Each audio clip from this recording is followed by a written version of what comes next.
Thank you so much for being with us this morning. My name's Jim Rakes, and I'm president of the foundation, the Blacksburg Museum and Cultural Foundation. I'm also in charge of the weather.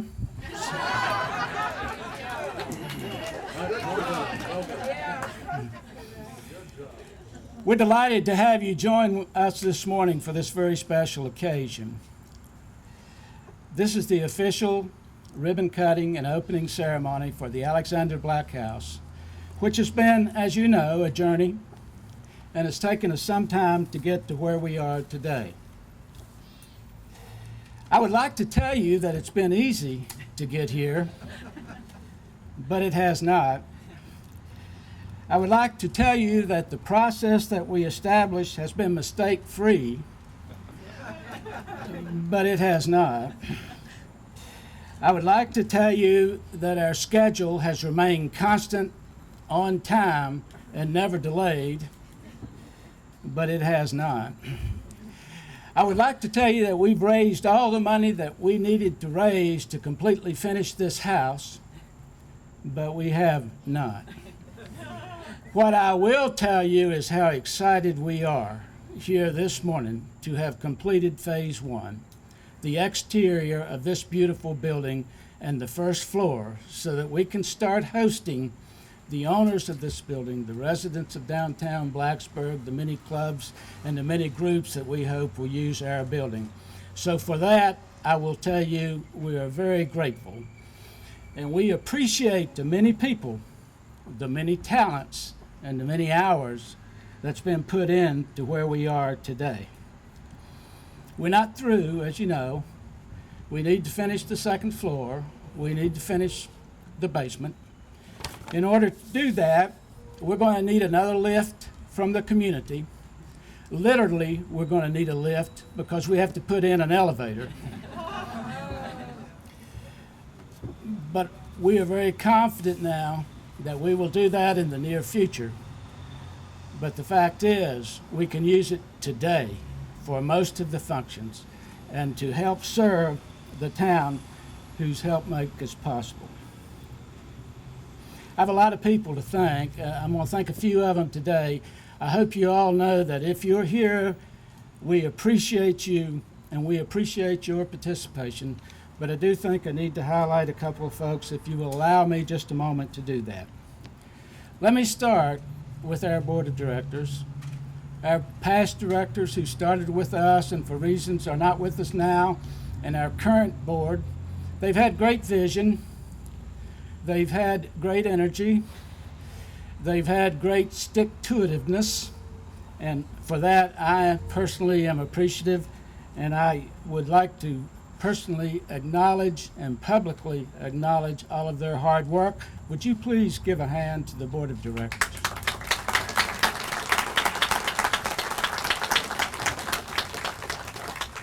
From the very start, the mayor, the vice mayor, and town council have been so very supportive of our effort here. They've not only provided their support, they've provided their expertise, they've provided their guidance, and most of all, they've provided their encouragement. And to each and every one of you, please know that we appreciate you and we thank you for what you have done here. To the town staff, who we've worked very closely with in getting here, and Adele Shermer, who's been our project coordinator, we have a special thank you because this has been a stop and go, get up and go, change this, round that out, and they have done extremely well with that. They have worked with us from the beginning in a very good fashion, and we appreciate them very much. To Snyder and Associates, Mike Snyder and Georgianne Snyder Falkingham, you can see the excellent work that they've provided here. They've been in this, in my belief, in more than just a job or a project. They've been devoted to make this the very best that it can be. I'm extremely proud of what's been done here, and I hope you will be too as you walk through this building today. To our project foreman, Bill LeVanture, you'll hear from him a little bit later on. Every once in a while you get someone who goes beyond the job, who takes it personally to see that things are done well, who spends extra time and extra effort to to make sure the outcome is what we'd all hoped for, Bill has done that. And Bill, thank you very much for that.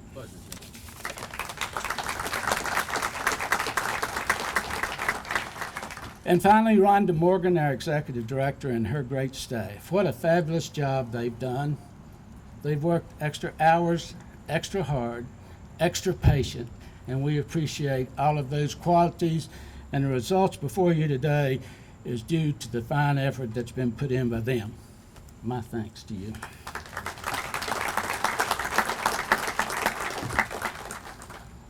It's traditional for members of a family to greet and welcome you into their home when you come to visit. So it's my pleasure this morning to bring Alexander Black descendant and board member Craig Little to the podium to welcome you on behalf of the family.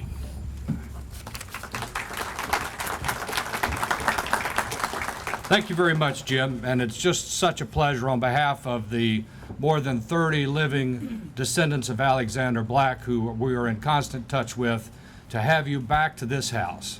This would please Alexander no end to see this house and this porch being used as a community gathering place as it was from 1897 until 1935 when Alexander passed away. It all started in the mid-1700s when Draper's Meadow was established as part of the Great Western Migration. In 1750, Samuel Black bought 650 acres near Draper's Meadow. Coincidentally, he was met by our Mayor Rordam and our banker Jim Rakes with hopes of forming a town and of forming a bank. And it's come true. Well, Samuel Black moved on further west for more land speculation, but he left the property to two sons, John and William Black. In 1798, William Black set aside 38 acres to establish the village of Blacksburg. John later gave much land to VPI. William also moved further west as his father did, but John stayed. Alexander was born on April 30th, 1857, as a great-great-grandson of Samuel Black and descended through the John Black line. He was the second son of Dr. Harvey Black and Mary Irby Kent Black. Alexander had two brothers, Kent and Charles. His father, Dr. Harvey Black, was a surgeon in Stonewall Jackson's brigade and assisted in Stonewall's arm amputation. Dr. Black was also the first rector of Virginia Agricultural and Mechanical College, where Alexander attended from 1872 to 1874. Alexander was a very successful businessman in mercantile and dry good business, and in May of 1891, he founded the Bank of Blacksburg, now the National Bank. At one time, the bank operated from what is now Capone's Jewelry.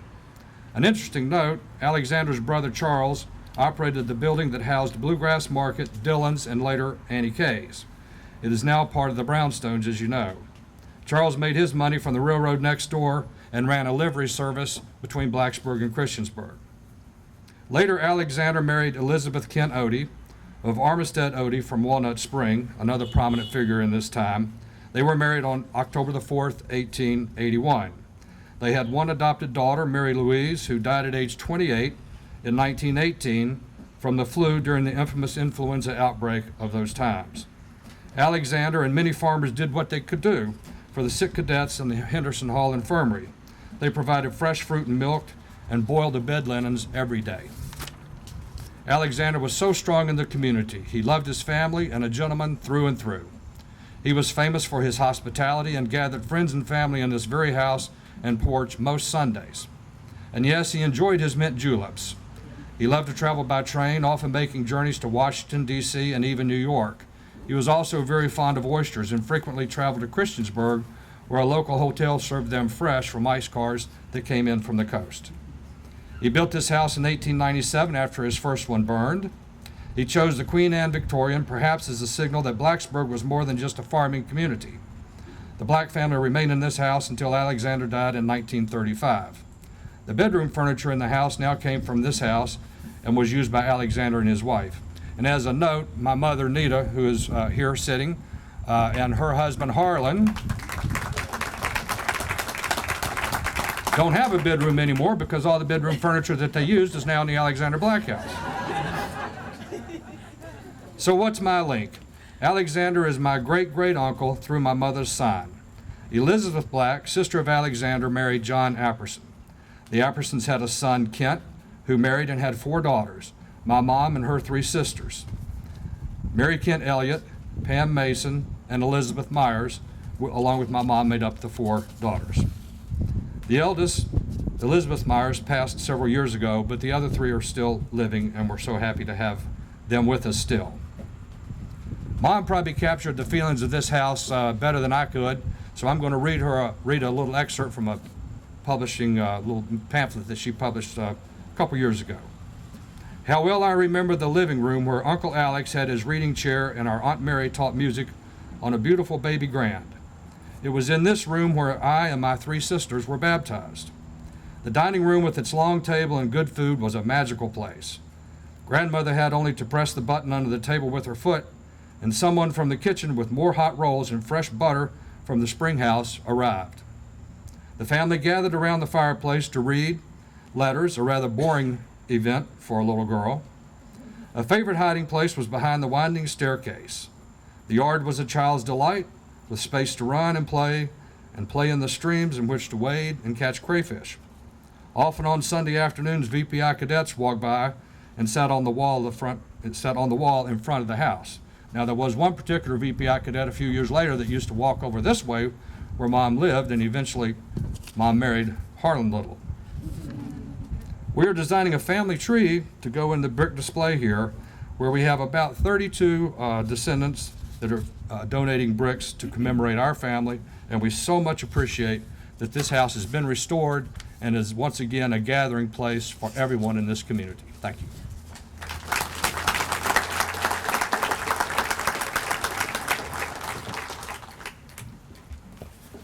Hi, good morning. My name is Sam Lois Taylor. I am here representing Senator Mark Warner. He's unfortunately could not be here today. He is traveling on the other side of the state, but it's my pleasure to be here on his behalf. And I have a brief message from him that I'd like to share. Dear friends, I am pleased to extend my warmest greetings to all who are gathered for the ribbon-cutting ceremony and grand opening of the Alexander Black House and Cultural Center. Blacksburg has earned the reputation of being a community that places importance on the preservation and reuse of its historic spaces. Alexander Black was a businessman and community supporter.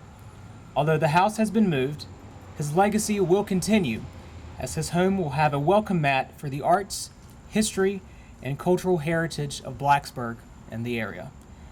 I hope many will enjoy this treasured piece of history. Sincerely, Mark Warner, United States Senator. Thank you very much.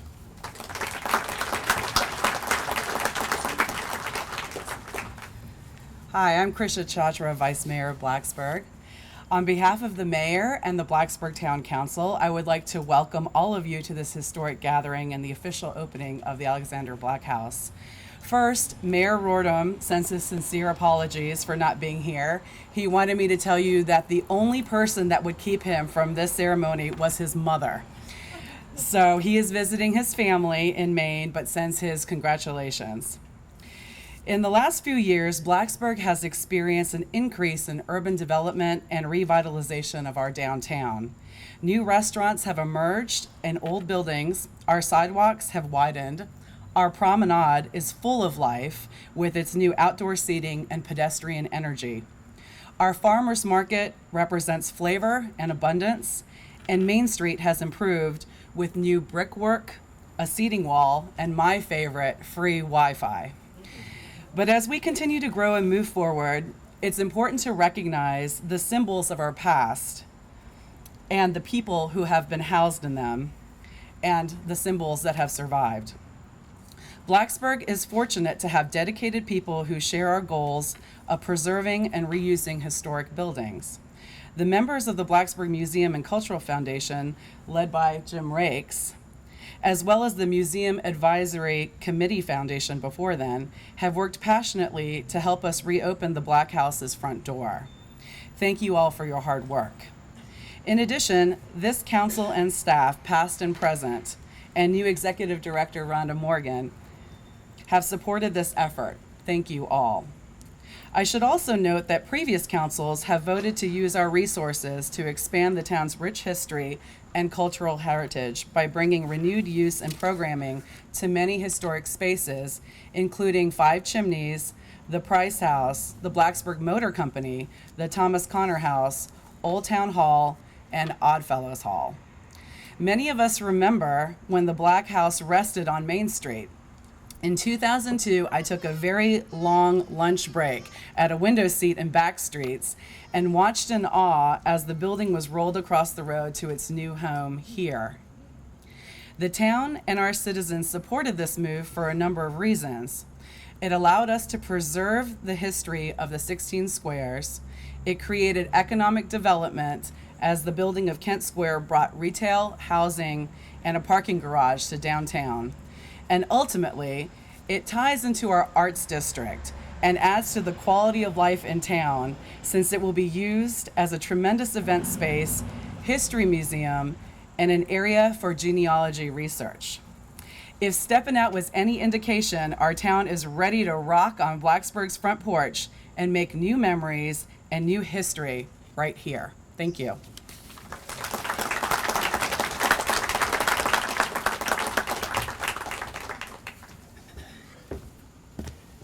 Oh boy.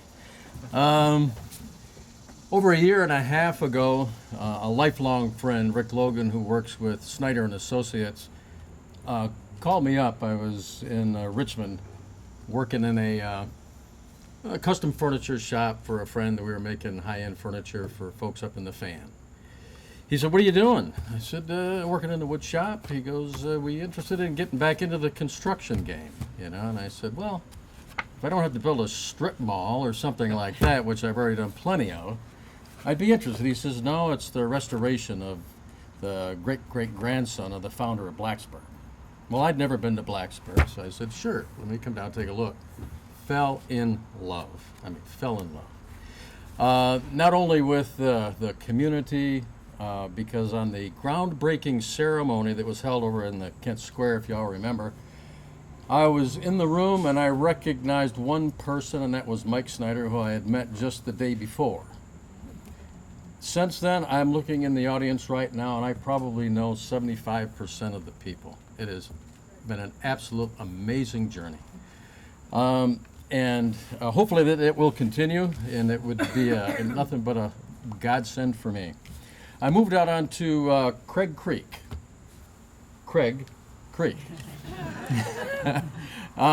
And I have recently, because I love the area so much, I bought some land down in Floyd, where I anticipate hopefully doing a home down there, and it is on the Little River. So, and there are so many different threads that have run through this home and its restoration, stories that literally defy explanation. Whoever's heard the rose petal stories of 4 instances where there have been rose petals scattered through the building. An enigma, you know. Today I gave Rhonda a rose just to signify that, you know. And those that know my dog Maggie, you know, her middle name is Rose, you know. So, but it just goes on and on and on. Just the wonderful ties that the community has, that I've had to the project. But you know, well beyond that, the Victorian architecture that I was asked to try to describe, you know, is sitting in front of you. How much more description do you truly need, other than those that have seen other Victorians that are grandiose, multicolored, painted ladies, I think they were called, and they are, some of them are absolutely behemoths of just wonderful architecture. I think, as you know, Craig had alluded to, and Jim as well, Alexander, you know, although he was a wealthy person for the times, if he had gone to that degree, may have alienated himself, perhaps, you know. But so he chose a style of the period, painted in just 2 colors, which is unusual for a Victorian, truly. The one thing I want to get to is I read this and I thought it was 35 minutes. No, okay. So it's 3 to 5 minutes. Because I could rave on and on and on about the wonderful things that have happened to me here and I'll be more than happy to discuss a lot of them with you. And certainly one of the finer ones is some of the craftsmen that have come to this project. And as a project manager and a superintendent, to have the level of participation that we had, and we have reached out beyond Blacksburg in some cases to Richmond. We had, those that have toured the house have seen the cherub lamp that's on the newel post at the bottom of the stairs. We had a situation during the construction where we had to remove that, and we sent it off to a person that I used to work with in Richmond to do a refurbish, of that particular piece. A fellow by the name of Byron Pennington, who is a blacksmith, artisan, as well as a brass fixture restoration person. Well, he brought that back, and we put it back in, and the day before, Tuesday, a woman wanders in the back and says, "Could I see where my son did the refurbishing of that lamp?" I said, "Well, of course," so we walked back here. Now, I met Byron in Richmond. He's from Blacksburg. That was his mother that came through and wanted to see that lamp, I mean, the list goes on and on and on, but another individual, Bill Fields, the man I was working with in Richmond doing this high-end furniture stuff, I invited him down to help me understand some of the finer details. He's been a restorationist for years. We walked through the building, and I said, there's a condition right here and on the other side in that location where there's a window. I don't understand the framing of it. And he said, well, that's a walk-through window door. Very much like you see in Monticello, Jeffersonian. You can lift those up and walk through it. We went into the black bedroom, and he said, you have one right there. The town conceded to the fact of not putting a door there, redid our design. We put an authentic window door in the bedroom to represent some of the original architecture. Well, Bill and I walked out. We're standing in here talking about when we thought they converted from coal-fired, fireplaces to a boiler system. At that moment, a trickle of dust comes down in the inside of the firebox and starts to land on the hearth. We're looking over there at that. Reached up in there and started pulling out newspapers, starting at 1942 all the way back to 1927. So we suspect that at that moment, there was something telling us that you need to come over here and take a look at this. This will tell you what you need to know. Well, I mean, there's many, many more of those, but the part that you don't normally find, in a construction project is the recognition of the people that have contributed. Rhonda Morgan had a wonderful idea. Huh? No, I understand that, but the concept is, it goes well beyond, and those that have been to other ribbon cuttings realize that it's immediate thanks and stuff like that, but the folks that had actually participated and made it become so hardly ever get any recognition. Like I was saying, Rhonda has made the effort, and we've reached out to everyone that has participated in the project, got names, their skill sets, their signatures, which was tipped off because when we removed the metal ceiling in this area to put in the structural steel, if everybody saw that going in, we found that on the ceiling, two folks from the late 19th century wrote their names to just say that maybe will be recognized in the future. Well, we have everybody's name that will be recognized in the future. So those folks that bring their friends, their family, will be able to see and note that these folks have worked on the project. Other than those things, I had brought some photos I'd be love to send around, or you can look at. I'll set them out inside of other, Grand Victorian homes. But, this, again, for me, has been, and indeed, a pleasure, more than anything else, a privilege, to come to a community that's made me feel at home and do something that has certainly probably the most value in my life right now. So, well, thank you very, very much. And,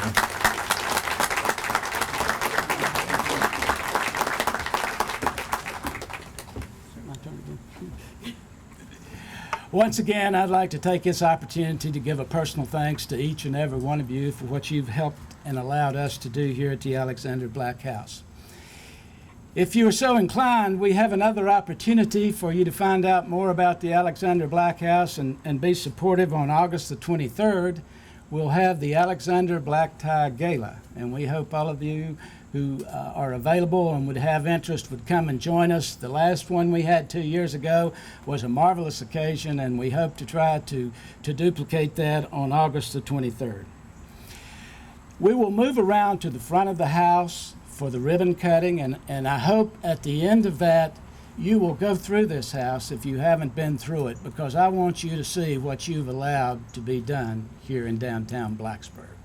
Thanks so much for being with us this morning, and we appreciate each and every one of you. Thank you.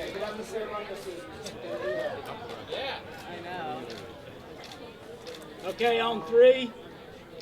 1, 2, 3. All right.